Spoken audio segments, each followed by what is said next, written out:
नमस्कार दोस्तों, आप सभी का स्वागत है आपके अपने YouTube channel DElEd digital academy पर।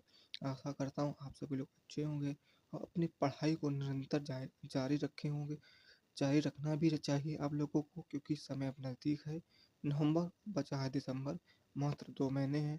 आप लोगों को कंप्लीट कर रहे हैं 8 सब्जेक्ट। तो इसीलिए आप लोग, जिन लोगों ने पढ़ाई चालू नहीं की है, वो अपनी पढ़ाई चालू कर लें।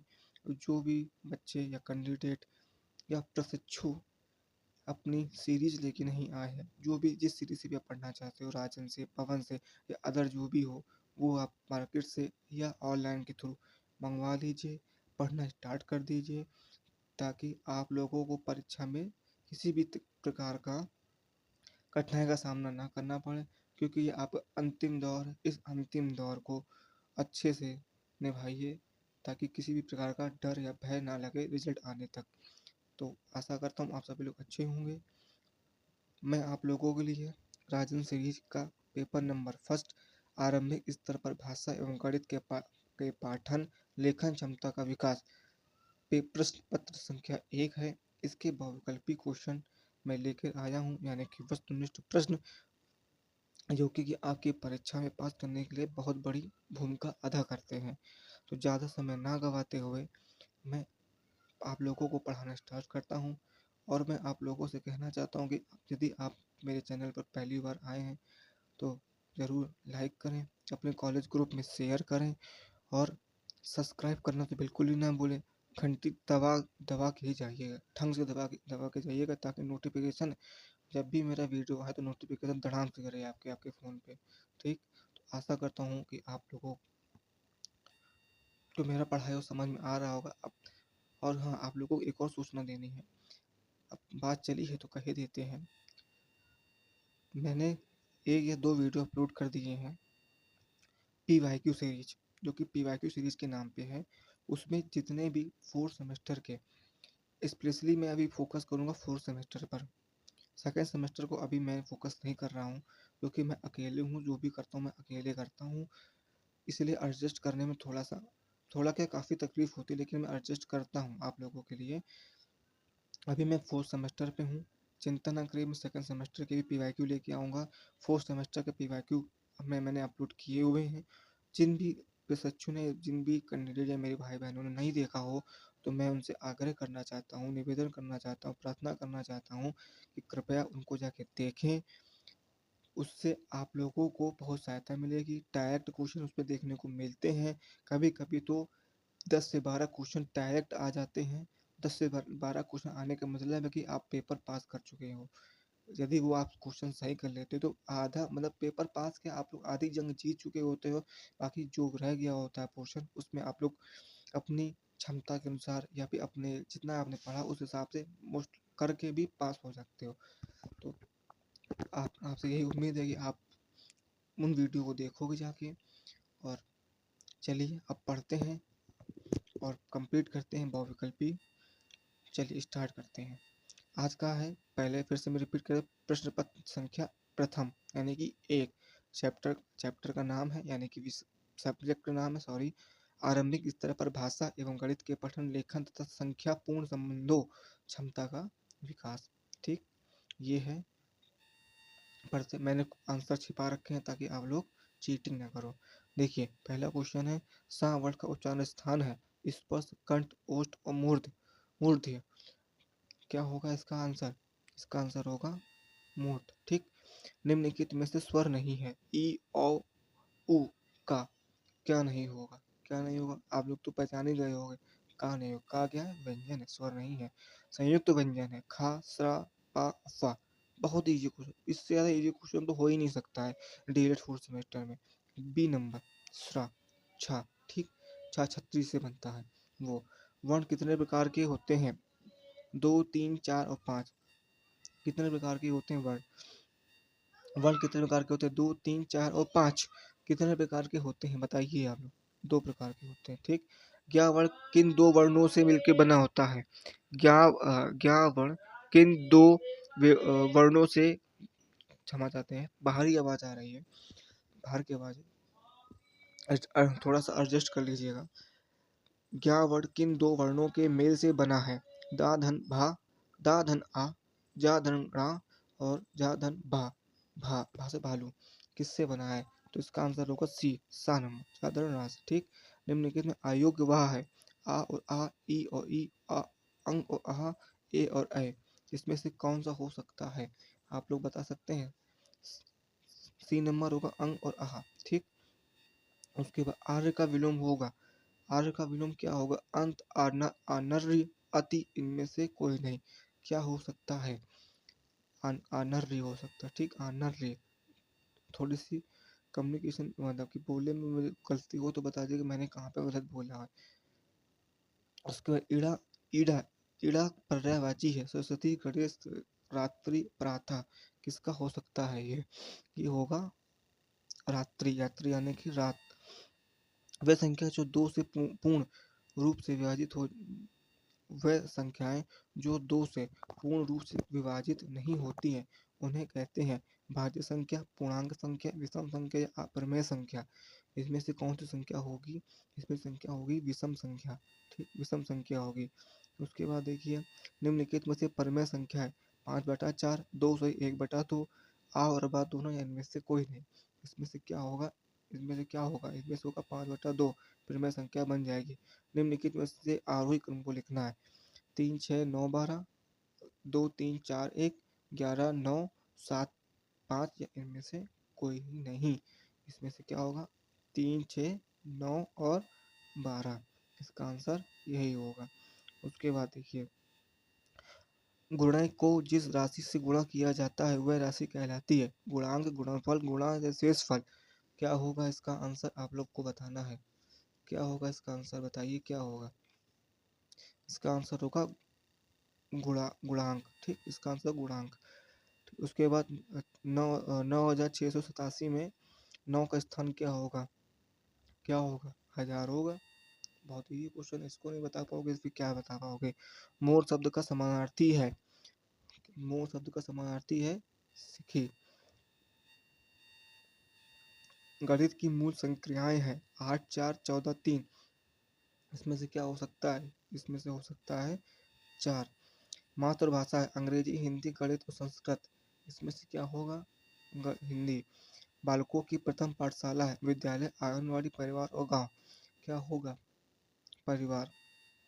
हिंदी का संबंध किस लिपि से होता है? देवनागरी, ब्राह्मी, आ और बा दोनों, इनमें से कोई नहीं। बताइए कौन सा हो सकता है इसमें? देवनागरी, ब्राह्मी, आ और बा दोनों, इनमें से कोई नहीं। क्या होगा? देवनागरी। ठीक, हिंदी देवनागरी है। हिंदी शिक्षक जब शिक्षण कार्य करता तो उसे करना चाहिए स्वस्वर वाचन, मौन वाचन, और बा दोनों या कोई नहीं। इसमें से कौन सा आंसर आपका बनेगा? और बा दोनों। स्वस्वर वाचन भी कर सकता है और मौन वाचन भी कर सकता है। पद शिक्षण में आवश्यक है स्वस्वर वाचन और मौन वाचन, और बा दोनों। बताइए इसमें से कौन सा होगा? स्वस्वर वाचन। प्राथमिक स्तर के बालकों के लिए शिक्षण के लिए आवश्यक है स्वस्वर वाचन, मौन वाचन, और बा दोनों या गंभीर वाचन। इस ये क्वेश्चन थोड़ा सा समझने लायक है। इसमें होगा श्वासर वाचन। प्राथमिक स्तर के जो बालक होंगे उनमें उनको श्वासर वाचन के माध्यम से ही उनको हम लोग पढ़ा सकते हैं। उसके बाद पूर्व माध्यमिक कक्षाओं हेतु हिंदी शिक्षण करना चाहिए श्वासर वाचन द्वारा, मौन वाचन द्वारा, सामूहिक वाचन द्वारा, कोई नहीं। बस इसमें से आपको बताना क्या होगा? मौन वाचन के द्वारा। गद्य पाठों का शिक्षण मुख्य रूप से किस वाचन द्वारा होना चाहिए? श्वासर वाचन, मौन वाचन, सामूहिक वाचन द्वारा, कोई नहीं। इसमें से क्या होना चाहिए? इसमें से होना चाहिए मौन वाचन द्वारा। उसके मौखिक अभिव्यक्ति में कौन सी विधि उचित नहीं होती है? कविता पाठ, श्वासर वाचन, संवेद वाचन, मौन वाचन। इनमें से कौन सा हो सकता है? मौन वाचन हो सकता है। उसके बाद आ जाओ मौखिक आत्म प्रकाशन का आधार नहीं होगा। कहानी, कथनोपकथन, मौन वाचन और चित्रमाला। इसमें से कौन सा नहीं होगा? आपको बताना कौन सा इसमें नहीं होगा। इसमें से नहीं होगा। क्या नहीं होगा? बताओ बताओ भाई। मौन वाचन नहीं होगा। हिंदी किस लिपि से संबंधित होता है? देवनागरी। क्या होगा इसका? देवनागरी होगा। वर्णों के समूह को क्या कहते हैं? वर्णमाला बोलते हैं। क्या बोलते हैं? वर्णमाला बोलते हैं। हिंदी वर्णमाला में मूल रूप से कितने वर्ण होते हैं? हिंदी वर्णमाला में मूल रूप से कितने वर्ण होते हैं? कितने वर्ण होते हैं? 52 हो गए। स्पर्श व्यंजन नहीं होगा। स्पर्श व्यंजन नहीं है। इसमें से क्या नहीं है? स्पर्श व्यंजन। पा का चात या, इसमें से क्या नहीं होगा, इसमें से आपका होगा या। पा वर्ग का उच्चारण स्थान है, पा वर्ग का उच्चारण स्थान है। कंठ मूर्ध तालु कोष्ठ क्या होगा, इसका होगा ओष्ठ ओष्ठ। ज्ञा वर्ण किन दो वर्णों के मिल से बना होता है, ज्ञा वर्ण किन दो वर्णों के मिल से बना, जा और ड़ा से बना होता है। अंग और आह वर्ण कहलाते हैं। केवल स्वर, केवल व्यंजन, उच्छ्थित या आरोग्य वह, इसमें से कौन सा होगा, अयोग्य वह होता है। उसके बाद साइलेंट, मौन, मूक या मौन वर्ण का प्रयोग होता है अंग्रेजी भाषा में, हिंदी भाषा में, संस्कृत भाषा में, उपरोक्त सभी भाषा में। इसमें से कौन सा होगा, अंग्रेजी भाषा में महाप्राण वर्ण होते का गा, चा जा, खा घा, पा भा। इनमें से कौन सा होगा, इसमें से होगा खा घा। उसके बाद संज्ञा शब्द होते हैं विकारी, अविकारी, यौगिक या योग ऋण, कौन से होते हैं, ये होते हैं विकारी। सर्वनाम के भेद होते हैं 5, 6, 7 और 8, कितने होते हैं सर्वनाम के भेद, 5, 6, 7 और 8, कितने होंगे, 6 होंगे। उसके बाद वाच्य कितने प्रकार के होते हैं, 3, 4, 5 और 6, बताइए कितने प्रकार के होंगे, 3 प्रकार के। निम्नलिखित में कौन उद्धरण विराम चिन्ह है, बताना इसमें विराम चिन्ह कौन सा होता है, इसका बताइए। 38 नंबर का इसका होगा, ये होगा ठीक, ये वाले संबोध निर्माण का चरण होगा आ और बा दोनों।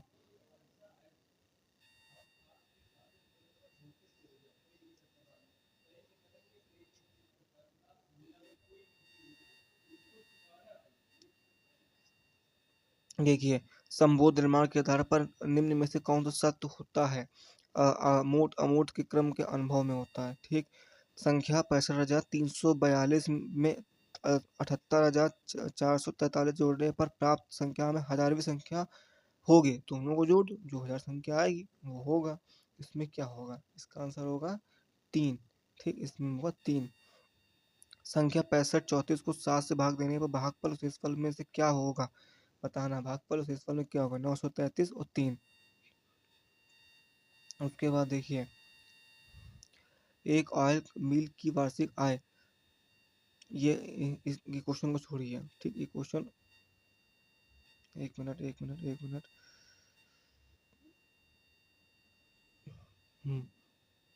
इस क्वेश्चन को छोड़िए, इसको मैं आप लोगों को समझाऊंगा, ठीक। आगे देखते हैं।